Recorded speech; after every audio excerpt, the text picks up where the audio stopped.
कुर्बानी का वाकया। इस्लामी इतिहास में कुर्बानी का वाकया अल्लाह के प्रति अटूट विश्वास, पूर्ण समर्पण और बेमिसाल त्याग की एक ऐसी मिसाल है जो सदियों से मुसलमानों को प्रेरित करती आ रही है।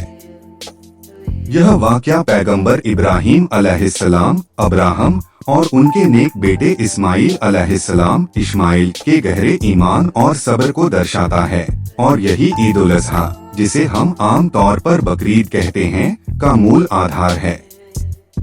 कहानी की शुरुआत तब होती है जब इब्राहीम अलैहिस्सलाम, जो बुढ़ापे तक बेऔलाद थे, अल्लाह से एक नेक और सालेह बेटे की दुआ करते हैं। अल्लाह उनकी दुआ कबूल करता है और उन्हें एक प्यारा बेटा इस्माइल अता फरमाता है। इब्राहीम अलैहिस्सलाम अपने बेटे इस्माइल से बेपनाह मोहब्बत करते थे और इस्माइल भी एक आज्ञाकारी और नेक बेटा था। कई सालों बाद जब इस्माइल बड़े हो जाते हैं और अपने पिता के साथ काम करने लगते हैं, तो एक रात इब्राहीम अलैहिस्सलाम एक अजीब ख्वाब देखते हैं। इस ख्वाब में अल्लाह उन्हें हुक्म दे रहा था कि वे अपने सबसे प्यारे चीज को अल्लाह की राह में कुर्बान कर दें। इब्राहीम अलैहिस्सलाम यह ख्वाब देखकर सत्ते में आ जाते हैं। उन्हें यकीन नहीं होता कि यह अल्लाह का ही हुक्म है या शैतान का बहकावा। लेकिन जब यह ख्वाब लगातार 3 रातों तक आता है तो उन्हें यकीन हो जाता है कि यह अल्लाह का ही हुक्म है और उनका सबसे प्यारा चीज तो उनका बेटा ही है। बेटा से बढ़कर कोई चीज प्यारा नहीं। इब्राहीम अलैहिस्सलाम के लिए यह फैसला लेना बेहद मुश्किल था। एक तरफ अपने इकलौते बेटे के लिए गहरा प्यार और दूसरी तरफ अपने रब का अटूट हुक्म। लेकिन उनका अल्लाह पर ईमान इतना गहरा था कि उन्होंने फैसला किया कि वे अल्लाह के हर हुक्म का पालन करेंगे, चाहे वह कितना भी कठिन क्यों न हो। इब्राहीम अलैहिस्सलाम ने अपने बेटे इस्माइल से इस ख्वाब का जिक्र किया। इस्माइल अलैहिस्सलाम, जो खुद भी अल्लाह पर गहरा यकीन रखते थे और जानते थे कि उनके पिता अल्लाह के पैगंबर हैं, बिना किसी हिचकिचाहट के जवाब देते हैं, ऐ अब्बा जान, आपको जो हुक्म हुआ है उसे पूरा कीजिए। इंशाअल्लाह आप मुझे सब्र करने वालों में से पाएंगे। यह इस्माइल अलैहिस्सलाम की आज्ञाकारिता, अल्लाह पर उनके विश्वास और उनके अटूट सब्र का एक बेमिसाल प्रमाण था। अपने बेटे की सहमति पाकर इब्राहीम अलैहिस्सलाम अपने बेटे इस्माइल को लेकर मिना, आज के मक्का के पास एक पवित्र स्थान की तरफ चलते हैं, जहां उन्हें कुर्बानी देनी थी। रास्ते में शैतान ने उन्हें और उनके परिवार को बहकाने की कई बार कोशिश की।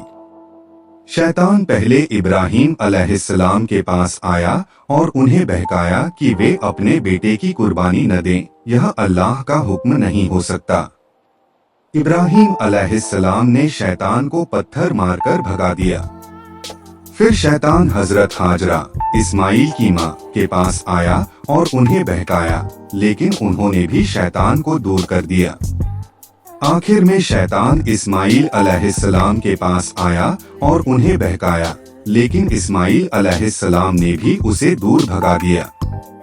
आज भी हज के दौरान हाजी जमरत पर पत्थर फेंकते हैं, जो शैतान को भगाने और उसके बहकावे को नकारने का प्रतीक है।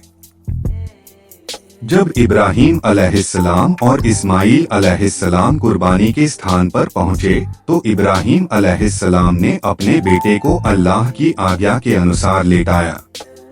उन्होंने अपनी आंखें बंद कर लीं ताकि अपने प्यारे बेटे को तकलीफ में न देख सकें, और अल्लाह का नाम लेकर छुरी चलाने को तैयार हुए।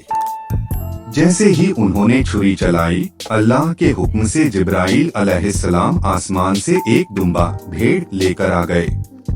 छुरी इस्माइल की बजाय दुम्बे पर चली और दुम्बा कुर्बान हो गया। अल्लाह ने इब्राहीम अलैहिस्सलाम की आजमाइश में उनकी कामयाबी को कबूल किया और उनकी नियत की सच्चाई को सराहा।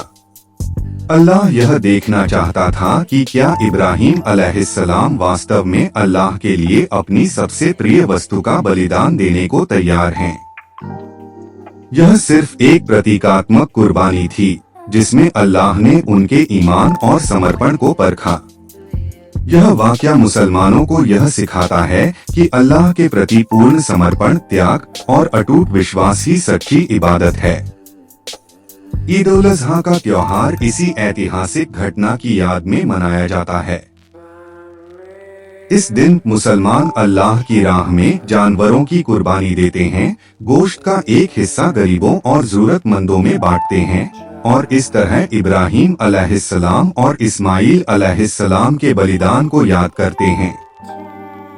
यह कहानी हमें यह भी सिखाती है कि अल्लाह अपने बंदों को कभी उनकी बर्दाश्त से ज्यादा आजमाइश में नहीं डालता और अंत में हमेशा रहमत और आसानियां पैदा करता है। यह धैर्य, आज्ञाकारिता और अल्लाह पर अटूट विश्वास की एक ऐसी गाथा है जो हमेशा अमर रहेगी और हमें सही मार्ग पर चलने की प्रेरणा देती रहेगी।